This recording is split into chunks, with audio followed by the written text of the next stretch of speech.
Hello बच्चों, आज हम स्टार्ट करने जा रहे हैं फिर से क्लास 10 का एक्सरसाइज 2 जो कि पॉलिनोमियल है, बहुपद। उसको सॉल्व करने के लिए 2 चैप्टर में 2.1, 2.2 जो भी है उसको सॉल्व करने के लिए बेसिक किन चीजों की जरूरत पड़ेगी, तो आज हम उसका सब बेसिक देखेंगे और उसके बाद फिर अपनी एक्सरसाइज 2.1 सॉल्व करेंगे। आप लोग ज्यादा से ज्यादा पढ़ाई करते रहेंगे। 16 तारीख को आपका एक और पेपर है।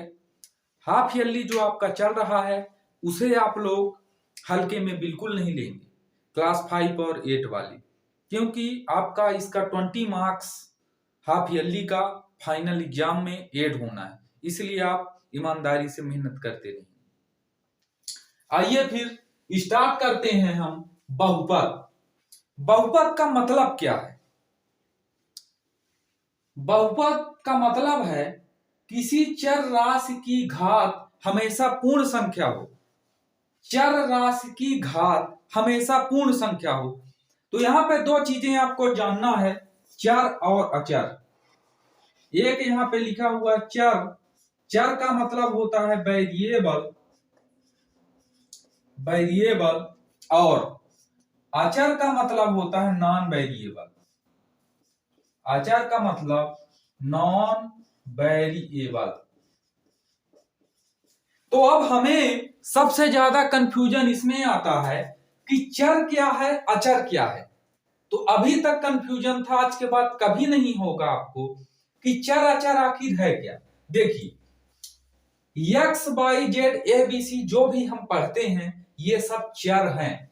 अब ये कैसे याद रखना है हमें चर है? जैसे मैं मान लीजिए यहां पे लिखा हूं x प्लस वाई बराबर 30, x प्लस वाई बराबर 30, और अचर का मतलब क्या है? 10 प्लस 20 बराबर 30। अब यहां पे आपको एक चीज देखना है, चर का मतलब जो चल सकते हैं, मतलब जिनकी वैल्यू बदल सकती है। कैसे? जैसे x की जगह मैं 1 लिख लूं तो y की जगह है 29, तो 1 प्लस 29 बराबर 30। ऐसे 1 की जगह मैं 2 रख लूं, y की जगह 28, तो 2 और 28 मिलके 30। a की जगह 3 रख लूं, y की जगह 27 रख लूं तो भी 30। ऐसे डैश डैश डैश, ऐसे डैश डैश डैश। तो कहने का मतलब जो चर होते हैं ना, उनकी वैल्यू फिक्स नहीं होती। आप समझ गए होंगे, यहां एक्स और Y Z A B C जो भी अल्फाबेट होते हैं ये सभी चर हैं। क्यों? इनकी वैल्यू फिक्स नहीं होती। कैसे? जैसे हमने यहाँ पे एक एग्जांपल लिया है कि एक्स प्लस वाई बराबर 30, तो एक्स की जगह 1 रख लेंगे तो वाई 29 हो जाएगा, एक्स की जगह 2 रख लेंगे वाई 28 हो जाएगा, एक्स की जगह 3 रख लेंगे वाई 27 हो जाएगा। हर बार देखिए एक्स और वाई की वैल्यू चेंज हो रही है। तो चर मतलब जो चेंज होते रहते हैं। इधर देखिए अचर, 10 प्लस 20 बराबर 30 है। ये आप यहाँ पे 10 और 20 लिखा हुआ है, इसको आप चेंज नहीं कर सकते। अगर अब मैं यहाँ पे कुछ भी करता हूं, जैसे यहां पे मैं 11 लिख दूंगा, ये अब इसके साथ क्या लिखूंगा? जैसे ही 11 लिखूंगा तो ये 10 से ये अलग हो जाएगा, ये 11। ये हम 10 प्लस 20 बराबर जो ये 30 आया है, चाहे दुनिया के किसी कोने में चले जाएं, इसकी वैल्यू हमेशा 10 प्लस 20 की 30 ही होगी। लेकिन ये जो x प्लस वाई बराबर 30 लिखा हुआ है, इसकी वैल्यू चेंज हो सकती है। इसके कई मान हो सकते हैं, इसके कई मान हो सकते हैं। 15 भी हो सकता है, 14 16 भी हो सकता है, लेकिन इसका 10 प्लस 20 ये मान हमेशा फिक्स है। तो जो चर होते हैं फिक्स चीजों को दर्शाते हैं, चर होते हैं ये फिक्स चीजों को नहीं दर्शाते। अचर का मतलब फिक्स वैल्यू। तो जितने भी नंबर हैं, संख्याएं हैं, ये सब अचर में आती हैं, क्योंकि इसका मान चेंज नहीं हो सकता, चेंज नहीं हो सकता। लेकिन इसमें देखिए ये इसका मान अलग अलग आ रहा है। ये 10 प्लस 20 लिखा है, ये फिक्स है कि 10 प्लस 20 30 ही होगा। लेकिन x प्लस वाई बराबर 30 में आप ये फिक्स नहीं कर सकते कि ये वाला सही है, कि ये वाला सही है, कि ये वाला सही है, कि और कोई सही है। लेकिन यहाँ पे फिक्स है 10 प्लस 20 बराबर 30। तो यह चीज आपको ध्यान रखना है। कि जो भी हम मानते हैं x, y, z, a, b, c ये सब चर हैं, बाकी जो संख्याएं हैं वो सब अचर में आती हैं। अचर में क्या? संख्याएं ये सब अचर हैं। और ये अल्फाबेट इसमें जो भी रहते हैं अल्फाबेट। चलिए फिर इसका अगला टॉपिक देखते हैं। अगला हमारी जो है आगे क्या है इसमें, तो ये आपने देख लिया। अब आगे देखते हैं। चर और अचर के बारे में आप समझ चुके हैं, तो उसके बाद आपको ध्यान देना है कि बहुपद हम किसे पढ़ेंगे, बहुपद है क्या। तो बहुपद का यहाँ पे मतलब लिखा है किसी चर राशि की घात हमेशा पूर्ण संख्या हो। कैसे चर राशि की घात हमेशा पूर्ण? जैसे यहां पे मैं लिखा हूं x² + 2, ये एक बहुपद है या पॉलिनोमियल है। देखिए इसकी घात में पूर्ण संख्या लिखी हुई है, लेकिन x की पावर √2 + 3 ये बहुपद नहीं है।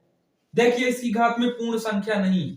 और देखिए जैसे ये लिखा हुआ है √12 x² + 3, √12 x² + 3 ये एक बहुपद है, क्योंकि देखिए x की घात में 2 है, पूर्ण संख्या है। लेकिन अगर ये ऐसे लिखा हो √12 x² + 3 ये एक बहुपद नहीं है। यह चीज आपको ध्यान रखना है। जो चर राशि हो उसकी घात हमेशा पूर्ण संख्या होनी चाहिए, होल नंबर हो। जो वेरिएबल हो, वेरिएबल का पावर हमेशा होल नंबर होना चाहिए। और होल नंबर क्या है? होल नंबर का मतलब 0, 1, 2 डैश डैश करके ये जानी चाहिए। तो ये नंबर आने चाहिए, ना कि ये। अब और कैसे? जैसे लिखा हुआ है यहाँ x की पावर -3 + 2 ये एक बहुपद नहीं है, पॉलिनोमियल नहीं है। देखिए -3 है, -3 एक होल नंबर नहीं है, क्योंकि 0 से ये प्लस साइड जा रहा है, अपोजिट नहीं। ये एक पॉलिनोमियल नहीं है। लेकिन यहाँ पे जैसे कुछ आ गया है तो वो एक पॉलिनोमियल है। तो आपको सबसे पहले ध्यान रखना है ये क्या है, बहुपद की पहचानना कि हम कैसे पहचाने कि कौन पॉलिनोमियल है कौन नहीं है। तो आपको सिर्फ क्या देखना है, जो वेरिएबल होंगे x, y, z उनकी पावर को ध्यान देना है कि पावर अगर उनकी होल नंबर की है तो वो दे आर पॉलिनोमियल, और नहीं है तो दे आर नॉट पॉलिनोमियल। इस चीज का आप ध्यान रखेंगे तो ये बहुपद का पहचान होती है कि अगर पावर में होल नंबर है तो वो पॉलिनोमियल है, और नहीं है तो नहीं है। किसकी पावर में होल नंबर हो? वेरिएबल की पावर में पॉलिनोमियल। आगे देखिए फिर क्या है। अब आगे आते हैं, तो आगे हमें एक चीज इसमें ध्यान देनी है कि जैसे मैंने कुछ लिखा है 3x² +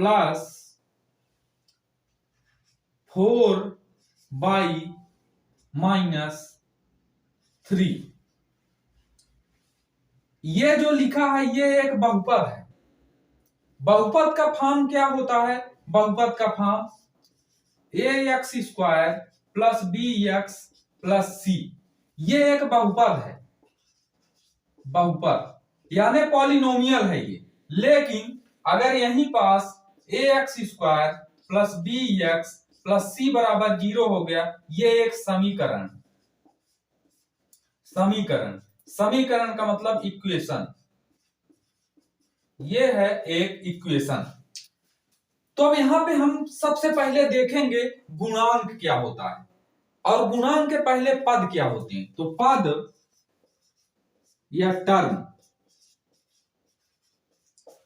तो देखिए इसमें कितने पद हैं पहले ये ध्यान देना है। तो एक ये वाला पद 3x², एक ये पद 4y, एक ये पद 3। तो इसमें कुल कितने पद हैं? कुल पद या टोटल टर्म 3। अब क्या ध्यान देना है हमें, 4 पद कितने हैं? 4 पद, यानी वेरिएबल टर्म इसमें कितने हैं? देखिए ये है, ये वेरिएबल टर्म है, जिसमें x, y, z है वो वेरिएबल टर्म है। तो एक्स वाई जिसमें भी ऐड है वो सब क्या है, वेरिएबल टर्म है, और जिसमें एक्स वाई पद ऐड नहीं है वो क्या है, वो नहीं है। तो देखिए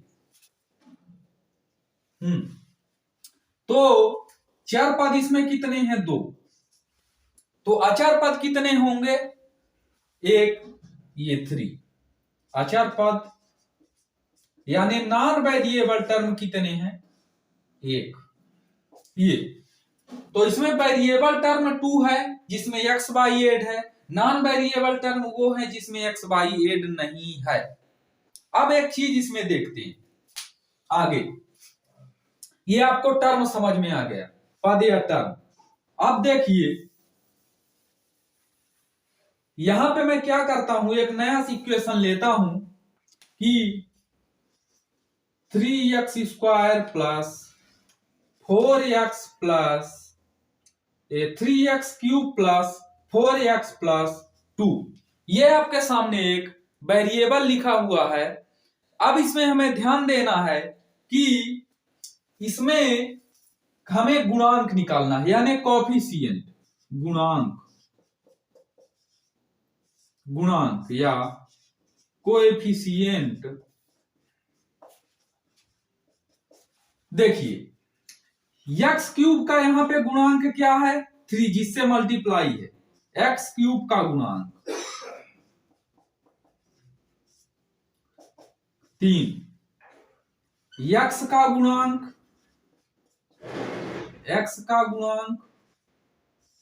या x का कोएफिशिएंट कितना है, 4। अब ये 2 है। हमेशा एक चीज आपको याद रखनी है, किसी भी वेरिएबल की पावर में 0 है वो हमेशा 1 होता है। y की पावर 0 1, z की पावर 0 1, ये आपको ध्यान रखना है। अब आगे क्या करेंगे, हमें यहां पे ध्यान रखना है, ये बेसिक क्लास है, बेसिक। हाँ, तो गुणांक का मतलब यहां पे आप समझ चुके हैं, लेकिन आपने यहां पे एक चीज देखा होगा कि मैंने x³ का तो कोएफिशिएंट लिया है, x का लिया है, लेकिन x² का नहीं लिया है। तो जिसका भी नहीं दिया होता उसका कोएफिशिएंट क्या होगा, 0। कैसे, यहां पे हम लिख सकते हैं इसका एक्सपेंशन, या एक्सपेंशन इसका क्या होगा, expansion 3x³ plus 0x² plus 4x plus, अब ये देखिए x की पावर 3, x की पावर 2, x की पावर 1 और 2x की पावर 0, ये इसका एक्सपेंशन हो गया। तो अब देखिए ये इसकी वैल्यू में कोई चेंजेस नहीं आएगा। कैसे, ये अभी भी 3x³ है, प्लस 0 का x² में हम मल्टीप्लाई कर देंगे तो ये 0 हो जाएगा, 0 का रखने का यहाँ कोई मतलब नहीं, प्लस 4x की पावर 1 का मतलब 4x प्लस 2, x की पावर 0 की वैल्यू किसी भी वेरिएबल की पावर अगर 0 है तो उसका मतलब 1 है। तो यहाँ पे 2 मल्टीप्लाई 1, तो ये देखिए 3x³ प्लस 4x प्लस 2, ये वही चीज बन गई। अब इसमें हमें एक चीज ध्यान देना है कि यहां पे अगर हमसे ये पूछे, देखिए अगर यहां से हमसे पूछे कि x² का गुणांक क्या होगा, x² का गुणांक या कोएफिशिएंट ऑफ x² इक्वल 0, अभी हमने देखा है। और अगर हमसे पूछे तो ये x की पावर 3 का कोएफिशिएंट हो गया, x का मिल गया, यानी x की पावर 1 का, x की पावर 2 का, तो अब बचा क्या, x की पावर 0। x की पावर 0 का अगर हमसे कोएफिशिएंट पूछ ले, x की पावर 0 का गुणांक क्या होगा, तो यहाँ पे 1 आ जाएगा। ये 2, यहाँ पे 2 दिया हुआ है, 2। तो यहां पे ये चीजें आपको ध्यान रखनी है कि ये टर्म हमेशा कैसे होते हैं, हमेशा किस ऑर्डर में होते हैं, डिसेंडिंग ऑर्डर में। ये जो टर्म होते हैं हमेशा डिसेंडिंग ऑर्डर या घटते क्रम में होते हैं।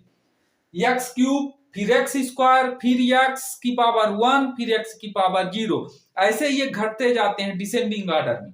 तो यहां से आपको टर्म अगर कोई नहीं दिया है तो आप ये नहीं सोचेंगे कि वो टर्म है ही नहीं, वो टर्म है। तो अगर ऐसे आपको वैल्यू फाइंड करने के लिए आ जाए तो आप आसानी से इसकी वैल्यू फाइंड कर सकते हैं। कैसे? उसको इस तरह मान के, जैसे और देखिए यहां पे अगर हमें कोफिशिएंट निकालना है, जैसे मैं इसकी जगह क्या करता हूं, अगर लिख लेता हूं जैसे 4x की पावर 4 प्लस 3x की पावर 2 प्लस 5x प्लस कुछ नहीं 5x प्लस 1। अब देखिए यहां पे 4x की पावर 4 का आप कोफिशिएंट लिखिए, x की पावर 4 का गुणांक या कोफिशिएंट ऑफ x की पावर 4, यह क्या होगा जिसका इससे गुणा 4। अब x की पावर 3 का टर्म ही नहीं तो हम जानते हैं x की पावर 3 का जो गुणांक होगा जिसका नहीं दिया है 0, एक्स स्क्वायर का दिया है तो एक्स स्क्वायर का गुणांक या कोफिशिएंट ऑफ एक्स स्क्वायर हो जाएगा 3 एक्स की पावर 2 का। अब एक्स की पावर 1 का कोफिशिएंट एक्स की पावर 1 का ये हो जाएगा 5 और एक्स की पावर 0 का गुणांक ये हो जाएगा एक्स की पावर 0 का यानी 1। तो इस तरह आपको याद रखना है कि गुणांक किसे कहते हैं, कोफिशिएंट किसे कहते हैं, यहां से आपको पता लगाना है। फिर आगे देखते हैं और क्या चीजें हैं इसमें, चलिए।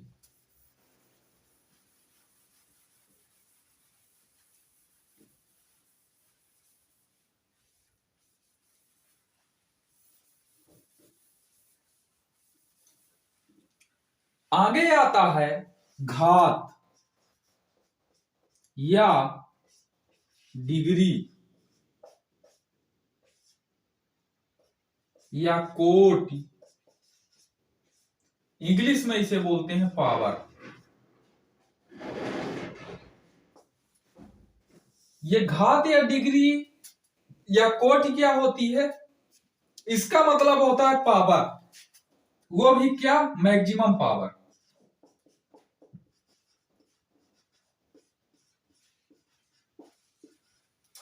तो घात या डिग्री या कोटि क्या होती है, मैक्सिमम पावर। घात का मतलब है मैक्सिमम पावर से, कोटि का भी मतलब है मैक्सिमम पावर से, और डिग्री का भी मतलब है मैक्सिमम पावर से। कैसे? जैसे यहां पे मैं लिखा हूं 3x square plus 2x plus 3, ये आपके सामने एक इक्वेशन लिखा हुआ है। यहां इसकी हमें अधिकतम घात बतानी है, अधिकतम घात या मैक्सिमम पावर, अधिकतम घात। तो अधिकतम घात देखिए यहां पे वेरिएबल सेम है, यहां भी x है यहां भी x है, तो यहां पे जो x की मैक्सिमम पावर होगी वही हमें बता देनी। जैसे मान लीजिए एक और टर्म इसमें ऐड कर देता हूं, जैसे इसी की जगह अभी इसी को देखिए आप, हो गए 3x स्क्वायर, तो इसकी अधिकतम पावर क्या होगी, अधिकतम घात या मैक्सिमम पावर या अधिकतम डिग्री या अधिकतम कोटि क्या होगी, जो x की मैक्सिमम पावर होगी यानी 2। अब देखिए जैसे लिखा है 4x की पावर 4 प्लस 3x की घात 3 प्लस 2। अब इसकी हमें मैक्सिमम पावर निकालनी है, तो देखिए यहां भी वेरिएबल सेम है, तो सेम वेरिएबल की जो मैक्सिमम पावर होती है हम वही उठा लेते हैं। तो यहां पे x की पावर 4 यानी इसकी मैक्सिमम पावर हो जाएगी 4। अब अगले स्टेप में आप ध्यान दीजिएगा, अभी तक वेरिएबल सेम थे तो जो उनकी मैक्सिमम पावर थी वो थी। अब अगर मैं इसकी जगह क्या करता हूं, यहां पे 3x क्यूब की जगह मैंने 3y क्यूब कर दिया। अब देखिए ये आपके सामने इक्वेशन लिखा है, ये लिखा हुआ है पॉलिनोमियल, इसकी अगर हमें मैक्सिमम पावर निकालनी है इस इक्वेशन की, ये इस पॉलिनोमियल की अधिकतम घात, तो यहां पे दो वेरिएबल हैं, एक x और एक y, तो इन दोनों की पावर को हमें ऐड करना है। तो x की पावर यहाँ 4 प्लस y की पावर 3, यानी इस पॉलिनोमियल की जो मैक्सिमम पावर होगी वो 7 होगी। सेम वेरिएबल है अगर तो क्या करना है, जो उसकी मैक्सिमम पावर है आप डायरेक्ट उठा लो। लेकिन अगर वेरिएबल चेंज है तो चेंज वेरिएबल है तो दोनों की पावर को आपको ऐड कर देना है, इस चीज का जरूर ध्यान रखेंगे। अगर सेम वेरिएबल है तो जो उसकी मैक्सिमम पावर है आपको उठा देनी है, और अगर सेम वेरिएबल नहीं है तो आपको जो वेरिएबल चेंज है उन दोनों वेरिएबल की पावर आपको ऐड कर देनी है। अगर इसी में मैं और एक चीज ऐड कर दूं, 4x की पावर 5 प्लस 4x की पावर 6 प्लस ये तो रॉन्ग हो जाएगा क्योंकि पावर ये डिक्रीजिंग ऑर्डर में हमेशा जाती है। 4x की पावर 7 प्लस 4x की पावर 6 प्लस 4 लिखा है। अब अगर मान लीजिए इसका हमें क्या करना है, डिग्री निकालना है या कोटि निकालना है, तो इसकी जो मैक्सिमम पावर होगी वेरिएबल सेम है तो 7 होगी। लेकिन अब देखिएगा अगर हम इसका वेरिएबल चेंज कर देते हैं, आप ये सीख ही चुके हैं कि जो टर्म नहीं दिया हुआ है उसका वैल्यू हमेशा 0 होगी। तो 4x की पावर 7 है, अब यहां 4y की पावर 4 प्लस 4z की पावर 3 प्लस 3 लिखा हुआ है। अब मान लीजिए इसकी हमें पावर निकालनी है, इसकी पावर क्या होगी, इस पॉलिनोमियल की घात क्या होगी। तो देखिए यहाँ पे 3 वेरिएबल हैं, x y z, तो तीनों को ऐड कर देना है, 7 प्लस 4 प्लस 3 यानी 14। तो इसकी जो पावर होगी 14 होगी। इस चीज को आप जरूर ध्यान देंगे। सेम वेरिएबल तो जो मैक्सिमम पावर है आप उठा लें, और जो सेम वेरिएबल नहीं है तो आप ऐड कर दें। चलिए नेक्स्ट आते हैं पॉलिनोमियल में। ये बहुत ही काम का ये आपके लिए रहेगा ये सेशन, क्योंकि हर चैप्टर का हम एक बेसिक सेशन डालेंगे। अगर आपने बेसिक देखा है तो डेफिनेटली आपसे वो चैप्टर बनेगा, इसमें कोई डाउट नहीं। आगे आते हैं हम शून्यक। ये क्या होता है, ये पॉलिनोमियल का 4th टॉपिक है, इसे बोलते हैं जीरोज। बहुत सिंपल, हमें इसका हिंदी याद रखना है या इंग्लिश। जीरोज, जीरोज का मतलब जीरो बनाना या मेक जीरो या जीरो बनाना। अब जीरो बनाना कैसे हम जीरो बनाएं, जैसे लिखा है 2x प्लस 4, अब जीरो बनाना तो बराबर में जीरो ले लो। ये आपको टर्म दिया हुआ है, तो अब आपको क्या करना है, x की वैल्यू ऐसी मैं कौन सी रख दूं कि ये इक्वेशन जीरो के इक्वल आ जाए। ये हमारा लेफ्ट हैंड साइड, ये हमारा राइट हैंड साइड। तो अगर हमें नहीं आता तो हम क्या करेंगे, मैं इस प्लस 4 को ट्रांसपोज करता हूं, तो 2x इक्वल हो जाएगा प्लस 4 उधर जाके -4। अब ये x का कॉफिशिएंट जो 2 है उधर इधर मल्टीप्लाई में है तो उधर डिवाइड में जाएगा, -4/2 to 2 जा 4, यानी x की वैल्यू आ गई -2। ये जो -2 आया है आप यहां पे रख दो, तो 2 मल्टीप्लाई -2 प्लस 4 बराबर 0। तो 2 का 2 में मल्टीप्लाई करोगे 4, अब प्लस का माइनस में माइनस, -4 प्लस 4 बराबर 0, ये कट जाएगा, 0 बराबर 0 आ जाएगा। तो मतलब उस इक्वेशन को हम जीरो कैसे बनाएं ये आपको ध्यान देना है। और देखिए जैसे लिखा हुआ है 4t² प्लस 3 बराबर 0। बराबर 0 हमें लेना है क्योंकि हमें शून्यक निकालना है। तो इसमें हमसे पूछेगा t² का जीरोज क्या होगा, t² का शून्यक क्या होगा। क्या करना है, अगर हमें डायरेक्ट नहीं पता चल पा रहा कि इसका मल्टीप्लाई करें, 4t² प्लस 3 उधर ट्रांसपोज करो तो -3, t² का जो कॉफिशिएंट है उधर जाने होगा तो -3/4।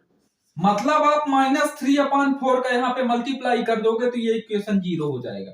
4t² की जगह रखो -3/4 प्लस 3 इक्वल 0।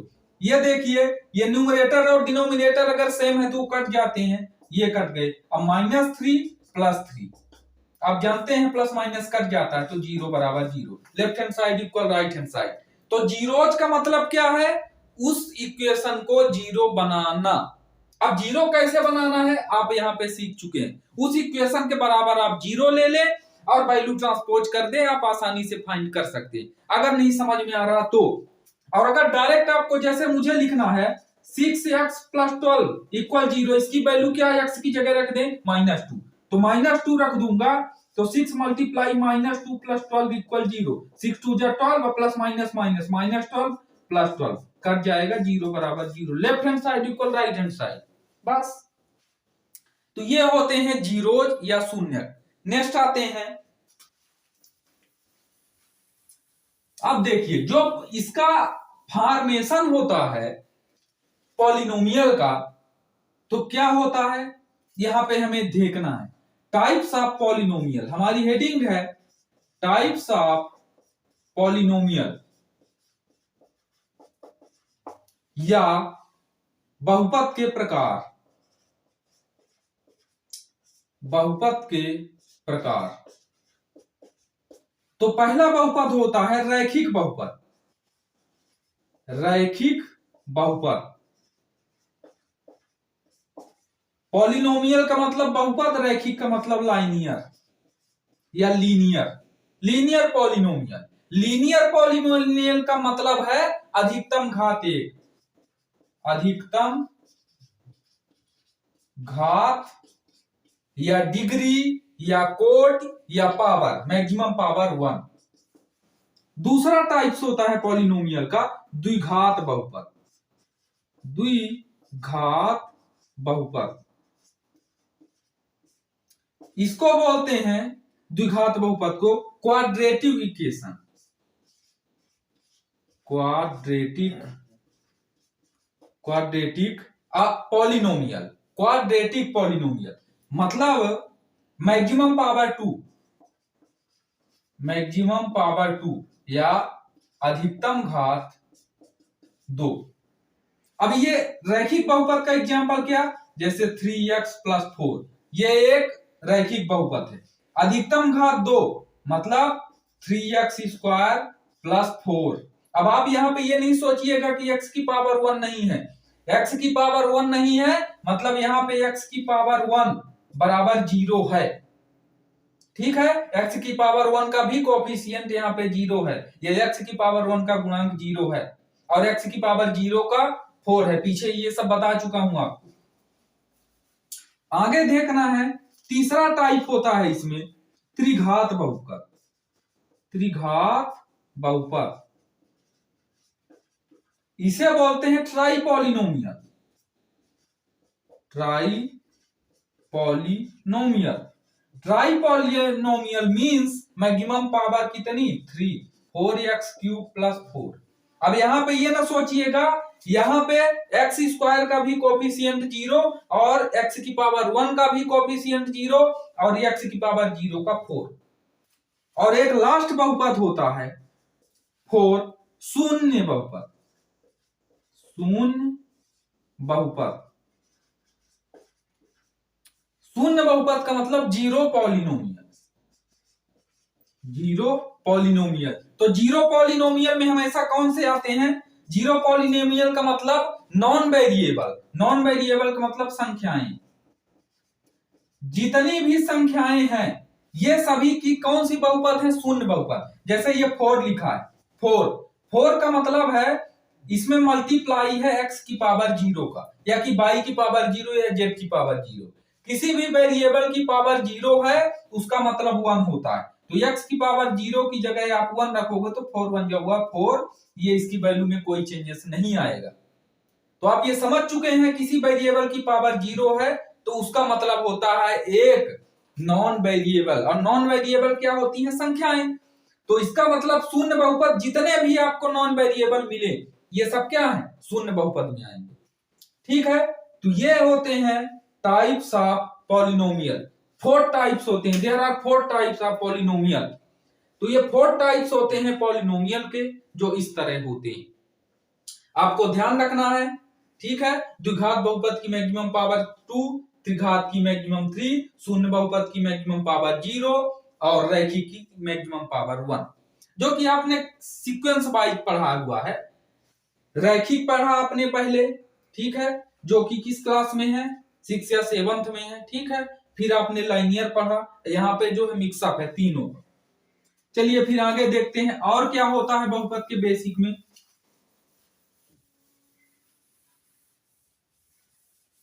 अब आ जाते हैं जो इसका फॉर्मेशन होता है द्विघात बहुपद का, इसकी आपको आगे जरूरत पड़ेगी।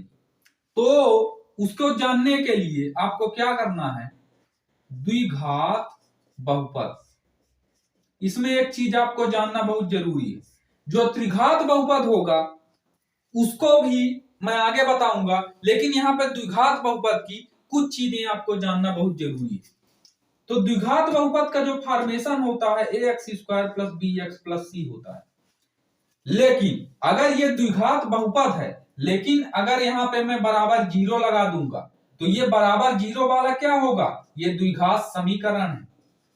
द्विघात समीकरण, द्विघात समीकरण कौन सा होगा, अगर इसी में मैं 0 लगा दूं, ax² + bx + c = 0। तो ध्यान देंगे कभी कभार डायरेक्ट क्वेश्चन आ जाता है कि क्या कौन सा बहुपद है और कौन सा समीकरण है। तो अगर केवल ऐसे दिया हुआ है ax² + bx + c, मतलब ये द्विघात बहुपद है।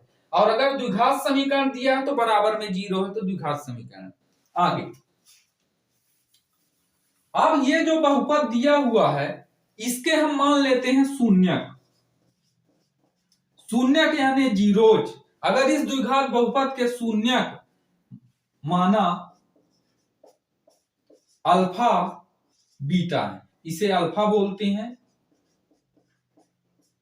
ये बीटा है। तो यहां से दो चीजें आती हैं, यहां पे आपको दो चीजें ध्यान रखनी है। एक होता है शून्यकों का योगफल,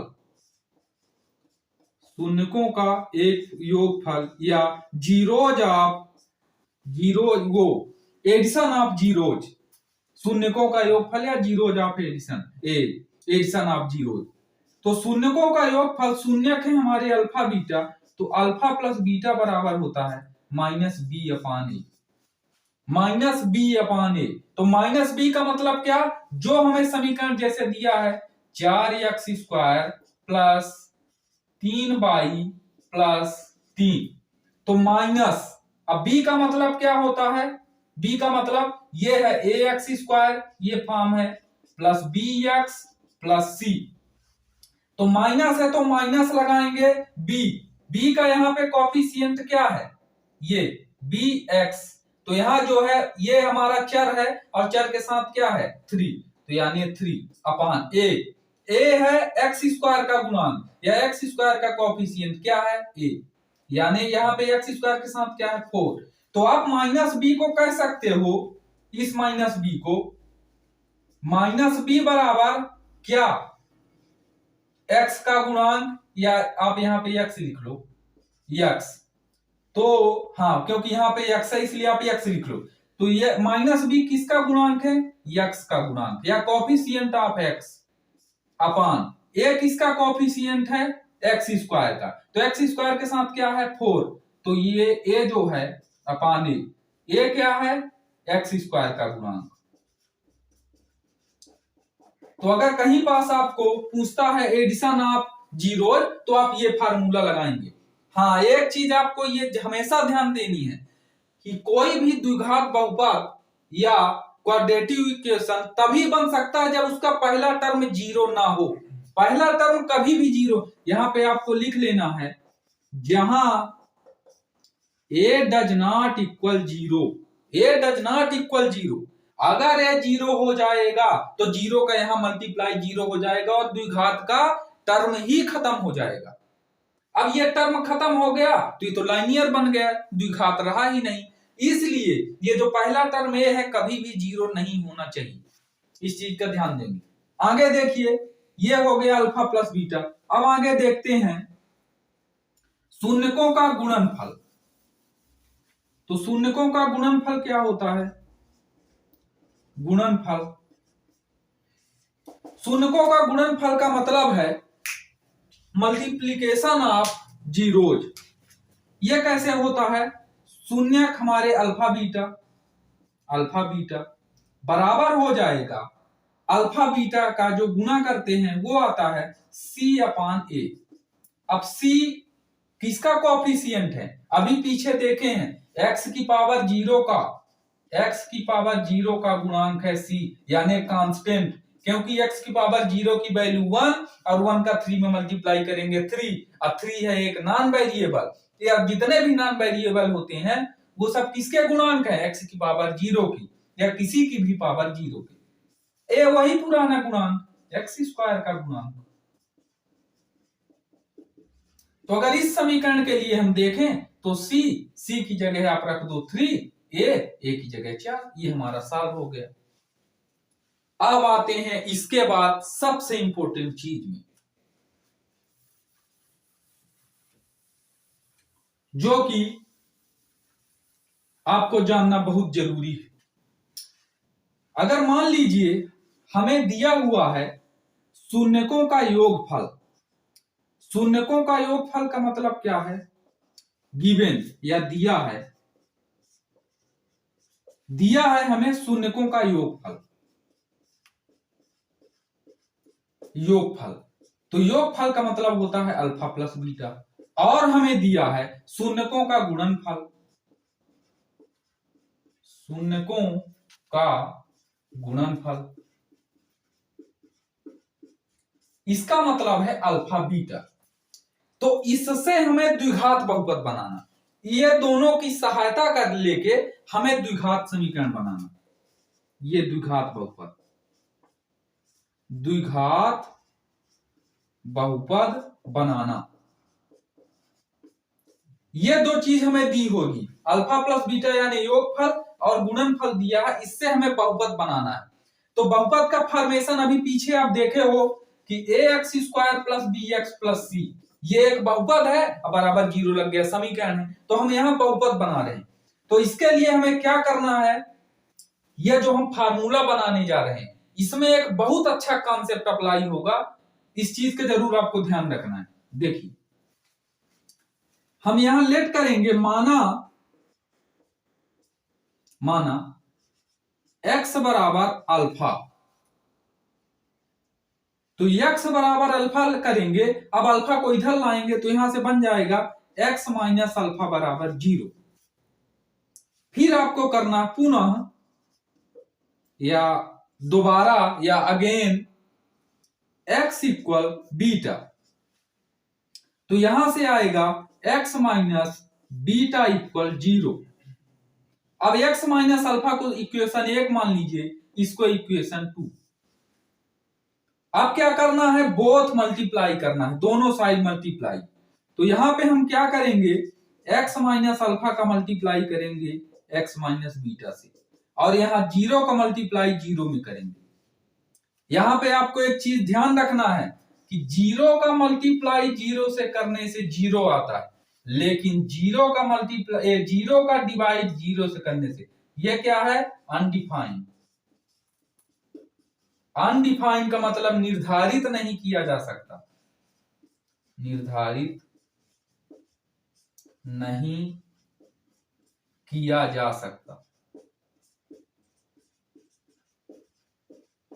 बाकी प्लस माइनस का तो आपको पता ही है कि अगर 2 में 0 ऐड करोगे तो 2 आएगा, ठीक है, और ऐसे 0 में 2 घटाओगे तो जो उस नॉन वेरिएबल का साइन रहता है यानी -2 ही आ जाएगा। बाकी तो आप जानते हो, और आज से आपको मल्टीप्लाई और डिवाइड का भी पता चल गया। चलिए फिर आते हैं अपने पॉइंट में। इक्वेशन हम बना रहे थे, ये हम पॉलिनोमियल बना रहे थे। अच्छा जगह कम है इसलिए थोड़ा सा मिटाना पड़ेगा मुझे, कोशिश करता हूं इसी लाइन में आ जाए। x का मल्टीप्लाई x के साथ होगा तो x², फिर x का माइनस बीटा के साथ होगा तो माइनस x बीटा। अब माइनस अल्फा का x के साथ होगा minus alpha x, minus alpha का माइनस बीटा के साथ होगा, अल्फा का बीटा के साथ होगा तो अल्फा बीटा, माइनस का माइनस के साथ होगा तो प्लस अल्फा बीटा। ये पीछे आपको बता चुका हूं कि अगर जोड़ते घटाते हैं तो साइन आता है हमेशा बड़ी वैल्यू का। कैसे? जैसे लिखा है 2 + 3, ये 5 आएगा क्योंकि बड़ी संख्या यहाँ पे 3 है और उसके साथ प्लस है, तो यहाँ पे बड़ी संख्या का साइन। ऐसे जैसे 2 में 3 हमें घटाना है, तो 2 में 3 घटाना है, तो 3 में 2 घटाएंगे 1 आएगा, लेकिन इन दोनों में बड़ी संख्या 3 है और 3 के साथ साइन माइनस है, इसलिए माइनस आता है। इस चीज को जरूर ध्यान देंगे। आगे ये हो गए। अब देखिए इस एक्स स्क्वायर, यहां से मैं क्या करता हूं, माइनस एक्स बीटा है माइनस अल्फा एक्स है, एक्स एक्स दोनों में है, तो माइनस एक्स कॉमन ले लेता हूं, तो माइनस एक्स, तो अंदर बचेगा beta plus alpha, plus alpha beta है, इसको लिख लीजिए इक्वल। अब यहां से अल्फा प्लस बीटा हम लिख लेंगे, जो कि हमारे बुकों में फार्मूला डायरेक्ट दिया रहता है, निकाला नहीं रहता, डायरेक्ट दिया रहता है। आज आपको पता भी चल गया ये फार्मूला आते कैसे हैं। तो ये हो जाएगा x square minus alpha plus beta, इस एक्स को इधर से मैं इधर कर देता हूं, ये अभी भी इसकी कोई वैल्यू चेंज नहीं हुई है, प्लस अल्फा बीटा, ये आपका फार्मूला बन गया। अब जब आप द्विघात समीकरण में पढ़ोगे तो इसी पर, क्योंकि वो समीकरण है, तो यहां पे हम बराबर 0 लिख देंगे बस, बाकी कोई प्रोसेस चेंज नहीं होगी। तो ये इतना आपको ध्यान रखना है। अब लास्ट में 1 मिनट और थोड़ा सा देख लेंगे, बाकी इसकी क्लास कंप्लीट है। एक चीज बच रही है, हमेशा एक चीज आपको ध्यान रखना है, जो ये हमारा ग्राफ होता है, ये ग्राफ, इसमें ये x, ये इधर x डैश, ये y, ये y डैश, यहां पास रहता है हमारा मिड पॉइंट 0, इधर 1 2, x की प्लस वैल्यू इधर आती है प्लस, इधर -1 -2, x की -1 -2, इधर y की प्लस वैल्यू, इधर y की -1 -2, ऐसे रहता है। तो हमसे अगर पूछे शून्यक, यानी इस ग्राफ का शून्यक क्या है, जो कि 2.1 में है, 2.1 में शून्यक क्या है, तो आपको ध्यान रखना है एक्स अक्ष में कितने कटान बिंदु है या कट पॉइंट है। जैसे ये मैंने निकाला, यहां पे एक्स अक्ष ये है हमारा, एक्स एक्सेस ये है, यहां पे एक्स एक्सेस को जो ये हमारी लाइन है कितनी बार कट कर रही है, 1 बार, यानी ये देखिए 1 बार, तो इसका कट पॉइंट 1 होगा, एक कटान बिंदु या 1 कट पॉइंट, ऐसे। अब देखिए अगर यहां पे ये हो गया, तो अब यहां एक्स अक्ष में एक ये, अब हो गए 2 कट पॉइंट। अब अगर फिर से देखिए ये हो गए, अब यहां पे 3 कट पॉइंट, तो 3 देखना हमेशा एक्स एक्सेस में, और अगर मान लीजिए ये आ गया, तो अब एक और हो गया 4 कट पॉइंट। तो इस तरह आपको आपका 2.1 सॉल्व करना है, एक्स एक्सेस में कितने कट पॉइंट है आपको देख लेना। तो आशा करता हूं कि आपको ये सेशन पॉलिनोमियल का बेसिक अच्छा लगा होगा। 2.2 से हम नेक्स्ट डे सॉल्व करेंगे। सभी को बहुत बहुत धन्यवाद। अगर किसी को कोई दिक्कत आती है तो आप हमें कमेंट में बता सकते हैं। मिलते हैं नेक्स्ट वीडियो में, तब तक के लिए सभी को बहुत बहुत धन्यवाद।